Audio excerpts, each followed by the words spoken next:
Hey, I wanted to shoot this video and share with you one of the problems that I see a lot of solopreneurs and small businesses make. In fact, even some big businesses. Have you ever noticed the experience that you get if doing business with something like Amazon, right? Most of us do business with Amazon. The customer experience at Disney, in fact, they call it the Disney experience. The customer experience going to an Apple store, buying an Apple product. Normally, Apple has a line out the door, especially with a new release, sometimes around the block. The thing that these companies have in common, and I can also think of like Zappos, right? Zappos, read the book on Zappos, and they talked about training their customer service to have as long of phone calls with their customers as necessary. Whereas most companies, what do? They hire companies from overseas. They're encouraged not to have a phone conversation with customers for longer than 3 to 5 minutes because it decreases productivity and so on and so on.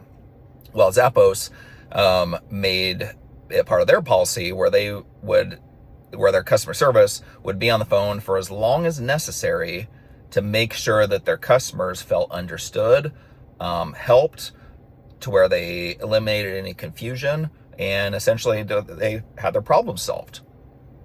They also implemented policies such as a no-cost return policy or exchange.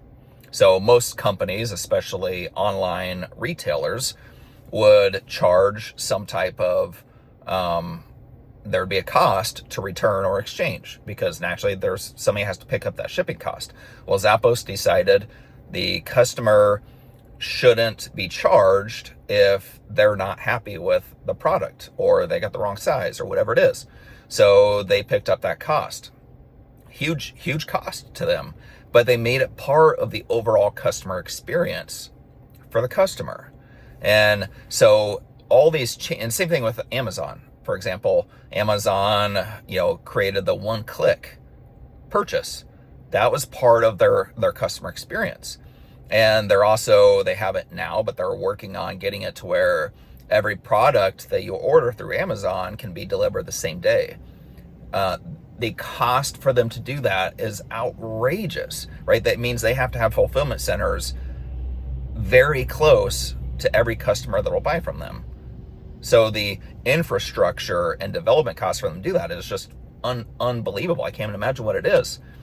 But because they're obsessing over the customer experience, which is why they're doing these things.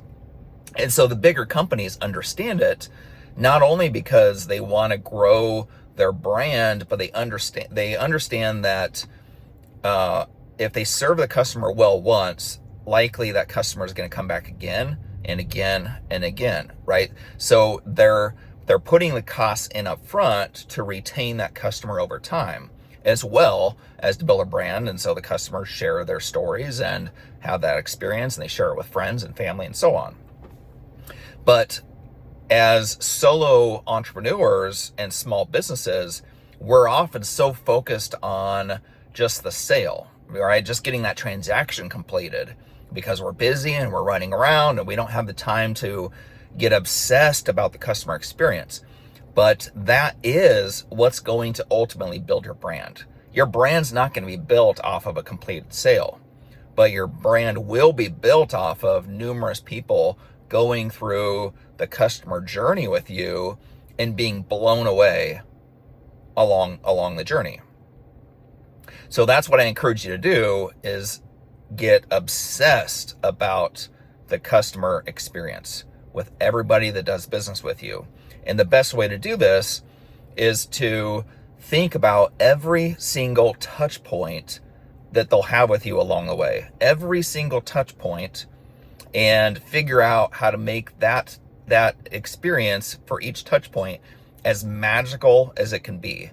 Figure out how to eliminate any confusion, solve their problems, answers, create, gifts or whatever it can be, right? Get creative. But the point is to create a wow factor all along the way. And to be honest, they may not quite even realize what's happening. It may just feel very fluid and problem free. But as they get through the whole thing, they'll say, man, that was a really easy transaction. That was a really great experience.